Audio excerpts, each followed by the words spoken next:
முன்னொரு காலத்தில் ஒரு புலவர் வாழ்ந்து வந்தார். அவர் தனது குடும்பத்திற்கு உணவு கூட அளிக்க முடியாத வறுமை நிலைக்கு தள்ளப்பட்டார். அதனால் அரண்மனைக்கு சென்று மன்னரிடம் உதவி கேட்க முடிவு செய்கிறார்.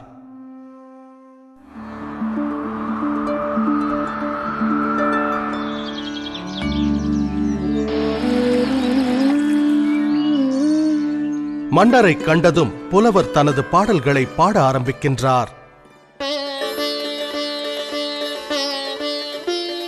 ஆஹா, அருமை அருமை! பாடல்களை கேட்டு மனம் மகிழ்ந்த மன்னர் என்ன பரிசு வேண்டும் என கேட்கிறார். சீராக அடுக்கப்பட்ட அழகான சதுரங்க பலகையை காண்பித்த புலவர், மாமன்னா, சதுரங்க பலகையின் முதல் கட்டத்தில் ஒரே ஒரு நெல்மணியை வைத்த பின் ஒவ்வொரு கட்டத்திற்கும் அதனை இரட்டிப்பாக்கினால் அதை தக்க பரிசாக ஏற்றுக்கொள்வேன். நிச்சயமாகவா? தங்கம் வேண்டாமா? நெல்மணிகள் போதுமா? ஆம் மன்னா என்றார் புலவர்.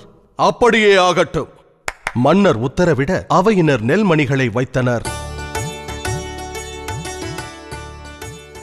முதல் கட்டத்தில் 1, இரண்டாம் கட்டத்தில் 2, மூன்றாம் கட்டத்தில் 4, நான்காம் கட்டத்தில் 8 என நெல்மணிகளை அடுக்கினர்.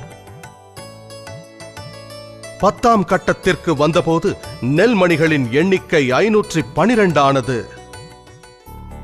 20ஆம் கட்டத்திற்கு வந்தபோது நெல்மணிகளின் எண்ணிக்கை 5,24,288 என அதிகரித்தது.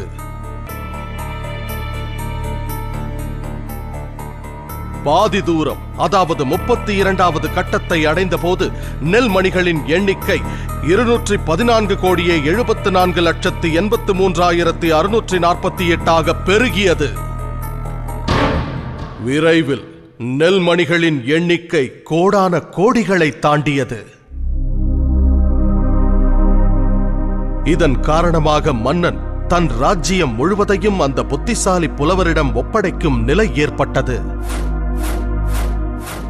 இவை அனைத்திற்கும் துவக்கம் ஒரே ஒரு நெல்மணி.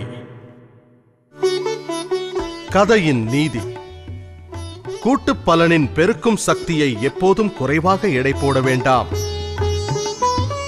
ஒவ்வொரு மாதமும் ஒரு சிறு தொகையை நீங்கள் தவறாமல் முதலீடு செய்து வந்தால் உங்கள் ஓய்வு காலத்தின் போது அந்த தொகை பன்மடங்காக பெருகி நிச்சயம் பலன் தரும்.